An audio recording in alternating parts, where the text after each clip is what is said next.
नाजरीन, साजिशें दो तरह की होती हैं। एक वो होती हैं जो कि सीक्रेसी में की जाती हैं, जिसके लिए ग्राउंड प्रिपेयर किया जाता है, और फिर अचानक से ये लोगों के सामने रोनमा हो जाती हैं, यानी पहले किसी को पता नहीं होता। ये बहुत ही खामोशी के साथ की जाती हैं और फिर अचानक से इसको एग्जीक्यूट किया जाता है। लेकिन एक दूसरे तरह की भी साजिशें होती हैं जिनको करने से पहले ग्राउंड सेट किया जाता है। फेक प्रोपेगेंडा कैंपेन्स स्टार्ट की जाती हैं और इन तमाम कैंपेन्स का मकसद असल में ये होता है कि उस साजिश या कंस्पिरेसी के लिए कोई हमवार ग्राउंड बनाने की कोशिश की जाती है। बांग्लादेश की मिलिट्री के हवाले से भी कुछ परेशान कुन रिपोर्ट्स पिछले दिनों मीडिया के अंदर, इंडियन मीडिया के अंदर छपी, और कुछ रिपोर्टें जो है वो इन दिनों छप रही हैं। अब दोनों को अगर आप मिला के देखें तो एक बड़ी साजिश की बू आ रही है उन रिपोर्ट्स से, और यूं महसूस हो रहा है जैसे बांग्लादेश की मिलिट्री के अंदर कोई रिफ्ट क्रिएट करने की कोशिश की जा रही है। मौजूदा जो सेटअप है इसको कमज़ोर करने के लिए, और इस रेवोल्यूशन को जो कि अगस्त के अंदर आया था, इसको अंडू करने के लिए यूं महसूस हो रहा है कि कुछ ताकतें इंडिया के अंदर से बैठकर कोई षड्यंत्र रच रही हैं। पिछले दिनों जोरों शोर के साथ कई सारे इंडियन न्यूज़ आउटलेट्स ने भी, और इंडिया के जो पपेट्स हैं, इंडिया के जो नौकर बैठे हुए हैं बांग्लादेश के अंदर भी, उन्होंने ये झूठी अफवाहें फैलाना शुरू की कि मोहम्मद यूनिस जल्दी भाग जाएगा, जनवरी के अंदर ही वो भाग जाएगा मुल्क से और सिस्टम यहाँ पर तब्दील हो जाएगा। सलाहुद्दीन चौधरी ने भी यूरेशियन टाइम्स में लिखा था, जो कि इंडिया का न्यूज़ आउटलेट है, कि Yunus could flee Bangladesh by January 2025 citing health issues, threat of consequences looms large.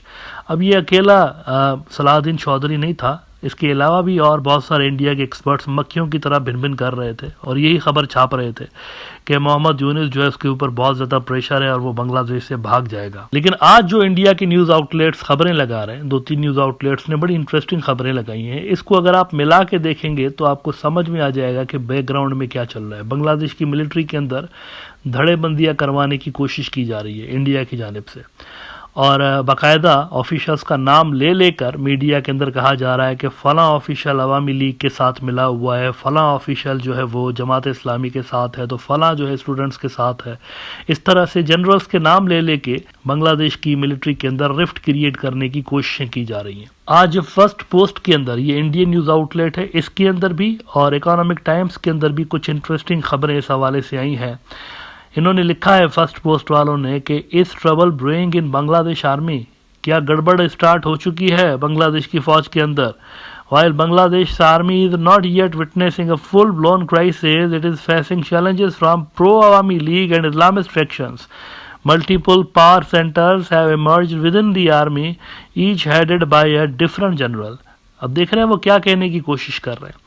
वो कह रहे हैं फौज बाज़ाहिर तो एक ही है, वकार जमाओं का हेड है, लेकिन इसके अंदर धड़े बन गए हैं, और कुछ धड़े जो हैं वो शेख हसीना के नौकर हैं, और कुछ धड़े जो हैं वो सपोर्ट कर रहे हैं स्टूडेंट्स को, और कुछ धड़े सपोर्ट कर रहे हैं इस्लामी तंजीमों को, यानी जमात इस्लामी को। अब ये क्लियर अटैम्प्ट नज़र आ रही है बदगुमानी पैदा करने के हवाले से, और मुझे उम्मीद है कि बांग्लादेश का जो ISPR है सख्ती से रिजेक्ट करेगा इस तरह की रिपोर्ट्स को। उन्होंने बाकायदा जनरल्स का नाम भी लिया है कि फ़लाँ जनरल जो है वो अवामी लीग के साइड पे है और फ़लाँ जो है वो दूसरी साइड पे। अभी दिखाता हूँ आपको कि उन्होंने किन किन का नाम लिया है। वो कहते हैं the Bangladesh army which is keeping the country afloat amid a political crisis. बिल्कुल दुरुस्त बात है। बांग्लादेश की मिलिट्री ने ही स्टेबिलिटी मुल्क के अंदर प्रोवाइड की हुई है, और मिलिट्री का रोल सेंट्रल है। मिलिट्री के अंदर गड़बड़ पैदा करेंगे, सारे मुल्क में इस वक्त गड़बड़ स्टार्ट हो जाएगी। ये बात दुरुस्त है। मिलिट्री में गड़बड़ का मतलब है कि मुल्क में अनार्की क्रिएट होना। इस वक्त बांग्लादेश अफोर्ड नहीं कर सकता कि उसकी मिलिट्री के अंदर कोई रिफ्ट इस तरह से पैदा हो।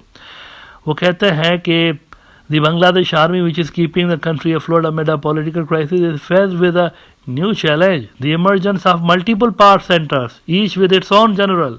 अब देखिए मुख्तलिफ आर्मी चीफ बन गए हैं, वो कह रहे हैं एक फौज के अंदर मुख्तलिफ आर्मी चीफ बन गए। Report by the Economic Times cited people aware of the shifting dynamics in the Bangladesh army as saying while the military is not witnessing a full-blown crisis yet, it is certainly facing challenges from pro-Awami League and Islamist factions.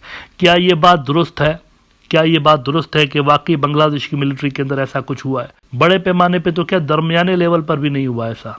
छोटे मोटे level पर अगर कोई चीज़ हो रही हो तो वो वैसे इग्नोर कर दी जाती है, वो होता रहता है, हर मिलिट्री के अंदर होता है। लेकिन ऐसे सिग्निफिकेंट तरीके से नहीं हुई जिसको मेंशन किया जाए मीडिया के अंदर, लेकिन करवाने की कोशिश जरूर की जा रही है।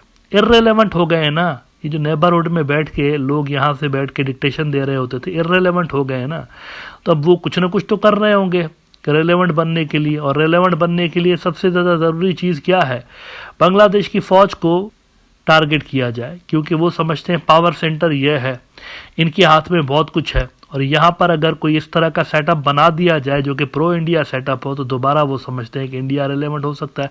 अदरवाइज मोहम्मद यूनिस हो, स्टूडेंट्स हों, या कोई भी सियासी जमात उठा के देख लें अवामी लीग के अलावा, वो तो सारे के सारे एंटी इंडिया है। तो ले दे के आखिरी मिलिट्री बचती है, तो वही निशाने पे है।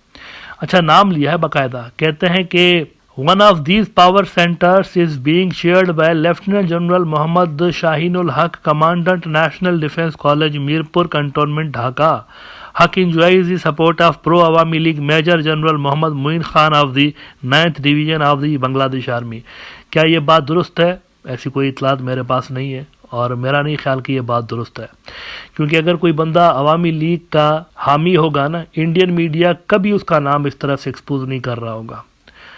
जो स्लीपिंग सेल्स होते हैं वो खुफिया रखे जाते हैं, इनको जाहिर सी बात है अपने सोर्सेज ने बताया होगा ना, अगर ये बात लिख रहे हैं तो इंडिया के अंदर मौजूद सोर्सेज ने इनको बताया होगा, तो वो क्यों अपने एसेट्स को इस तरह से रिवील करेंगे मीडिया के अंदर कि देखो फला बंदा जो है वो हमारा है। ये कोई माहौल है बांग्लादेश के अंदर कि किसी इंडियन एसेट को रिवील करें? लोग वैसे ही उसके पीछे दौड़ पड़ते हैं कि ये इंडियन एजेंट है। तो आई डोंट थिंक कि ये कोई इतने ज़्यादा प्रो अवामी लीग होंगे जिनका ये नाम ले रहे हैं। मेरे ख्याल से बांग्लादेश की फोर्सेस के अंदर एक डिसिप्लिन मौजूद है, और मेरा नहीं ख्याल कि उस डिसिप्लिन को फ़िलहाल कोई ख़तरा है। हाँ, साजिशें ज़रूर की जा रही हैं, कुछ लोगों को तैयार करने की कोशिश ज़रूर की जाएगी। BDR रिवोल्ट हो चुका है एक मरतबा बांग्लादेश की मिलिट्री के अंदर, और वो किसने करवाया था आधा बांग्लादेश जानता है। उस पर इंक्वायरी कमेटी बैठी हुई है बाय द वे, लेकिन आधा बांग्लादेश जानता है कि किसने करवाया था। एक और बंदे का नाम लिया है इन्होंने, leading the other faction is lieutenant general Mohammad Faizur Rahman, the former head of the Bangladesh army the military intelligence DGFI। The sources told the publication that Rahman is in touch with student leaders including Yunus's advisor महफूज आलम।